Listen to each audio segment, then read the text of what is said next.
सबसे पहले आपको क्या करना है सर, इस सीट को एडजस्ट करना है। सीट को एडजस्ट करने के लिए आपको सीट के नीचे एक लीवर होता है, उसको आपको ऊपर की तरफ खींचना है और आपके हाइट के हिसाब से आप इस सीट को आगे पीछे कर सकते हैं। सबसे पहले सीट को एडजस्ट करना है, बाहर से भी कर सकते हैं, अंदर बैठ कर भी कर सकते हैं, दोनों भी तरीके से आप सीट एडजस्ट कर सकते हैं। उसके बाद आपको सीट के अंदर बैठना है, बैठने के बाद डोर बंद कर देंगे, फिर से आपके हाइट के अनुसार आप सीट को एडजस्ट करेंगे। पहला सीट एडजस्ट हो गया। सीट एडजस्ट करने के बाद हमें दोनों मिरर, साइड मिरर को सेट करना है। उसके लिए यहाँ पे स्विच है, अगर आपको राइट का मिरर सेट करना है तो उसको राइट की तरफ इस स्विच को घुमाओ और यहाँ से सेट करो। अगर आपको लेफ्ट का मिरर सेट करना है तो इसी स्विच को लेफ्ट की तरफ घुमाओ और इस स्क्रोल की सहायता से आप उसके मिरर को सेट कर सकते हैं। साइड के मिरर सेट हो गए। दोनों मिरर में आपको इस तरह से सेट करना है मिरर कि आपके गाड़ी का कुछ हिस्सा आपके मिरर में दिखाई देना चाहिए। उसके बाद में आपको सेंटर का मिरर सेट करना है। सेंटर मिरर में आपको पीछे का पूरा व्यू दिखता है, मतलब आपके गाड़ी की जो पीछे की रियर विंडशील्ड है, पीछे की जो कांच है, वो पूरी की पूरी इस आईने में दिखनी चाहिए। इसका ही मतलब आपको रियर व्यू, आपके गाड़ी का पीछे का हिस्सा जो है वो पूरा का पूरा दिख रहा है इसके अंदर।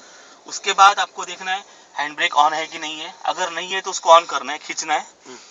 गियर लीवर न्यूट्रल है कि नहीं उसको चेक करना है। उसके बाद आपको इग्निशन की को इग्निशन स्विच में इंसर्ट करना है। इसमें क्या करना है आपको, इसमें 3 स्टेज होते हैं। पहला स्टेज होता है जिस स्टेज में सिर्फ आपके गाड़ी का, अगर आपके पास म्यूजिक सिस्टम है तो चालू हो सकता है फर्स्ट स्टेज में। सेकंड स्टेज में गाड़ी के सभी इंडिकेटर्स चालू हो जाते हैं। उसके साथ साथ अगर आपके गाड़ी में ब्लोअर है, एसी है, तो आप ब्लोअर को भी, सिर्फ ब्लोअर को चला सकते हैं, हवा को चला सकते हैं। और इस स्टेज में आपको क्या क्या देखना है कि गाड़ी में कौन से इंडिकेटर्स है। एक तो सबसे पहले यहाँ पे आरपीएम मीटर है गाड़ी का डैशबोर्ड में, दूसरा स्पीडोमीटर है, तीसरा यहाँ पे फ्यूल गेज के साथ साथ यहाँ पे डिजिटल किलोमीटर गेज भी है, जो आपको गाड़ी के एवरेज, गाड़ी का करंट एवरेज और उसके साथ साथ गाड़ी का टोटल किलोमीटर का रनिंग, दोनों भी इसमें दिखाई देता है। अभी इतना होने के बाद अभी आप चलने के लिए तैयार है, तो चलने के लिए तैयार होने के पहले आपको सीट बेल्ट लगाना है। सीट बेल्ट लगाने के बाद आपको सिर्फ इग्निशन ऑन करना है। इग्निशन ऑन हो गया।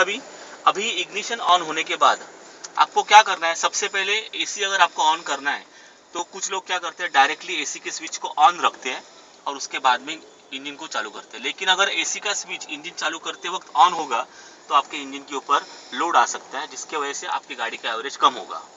ऐसा ना होने के लिए आपको शुरुआत में एसी के स्विच को बंद रखना है। अगर आपको चाहिए तो इंजन की शुरुआत में आप ब्लोअर को ऑन कर सकते हैं और 5 सेकंड के बाद एसी के स्विच को ऑन कर सकते हैं। जैसे अभी हमने ब्लोअर ऑन किया, अभी 5 सेकंड हो गए, अभी मैंने एसी के स्विच को ऑन किया, अभी हमारा एसी ऑन हो गया। अगर आपकी गाड़ी किसी भी स्लोप के ऊपर है जहां से आपको गाड़ी को बाहर निकालना है या फिर शुरुआत में आपको गाड़ी को आगे बढ़ाना है, तो उस वक्त में एसी ऑफ होगा तो गाड़ी इमीडिएटली आगे मूव होगी।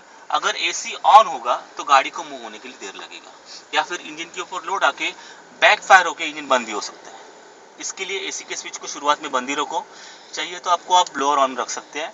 उसके बाद में क्लच पेडल दबाओ। क्लच पेडल दबाने के बाद फर्स्ट गियर डालो। फर्स्ट गियर डालने के बाद आपको लेफ्ट हैंड को हैंड ब्रेक के ऊपर रखना है, राइट हैंड को स्टीयरिंग के ऊपर रखना है और सिर्फ बाइटिंग पॉइंट पकड़ना है, क्लच पेडल को धीरे धीरे छोड़ के।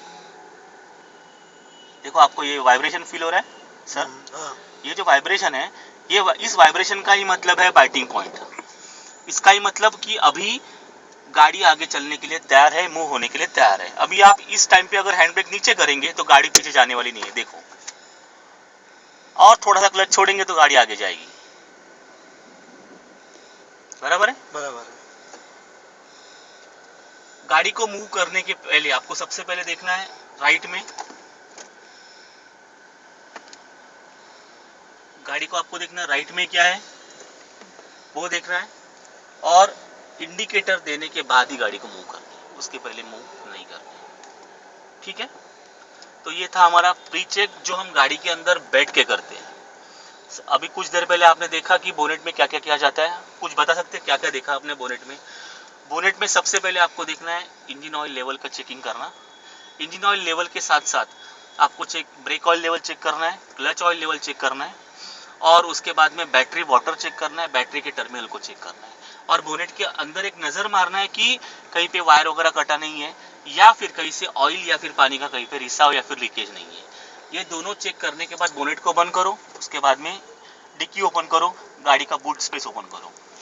उसमें आपको स्टेपनी चेक करना है, जैक टूल्स चेक करने हैं, और स्टेपनी चेक करते वक्त टायर के ऊपर हमें हाथ मार के देखना है, ठोक के देखना है कि उसके अंदर हवा का दबाव है कि नहीं है। क्योंकि बहुत बार ऐसा होता है कि स्टेपनी जगह पे है, स्टेपनी का टायर उस जगह पे है लेकिन वो पंक्चर है। इसके लिए उसके ऊपर हमें ठोक के देखना है कि अगर उसके अंदर हवा का दबाव होगा तो ठोकते वक्त हमें उसके अंदर के हवा का दबाव को हम महसूस कर सकें। इसके लिए हमें स्टेपनी को ठोक के ही देखना है।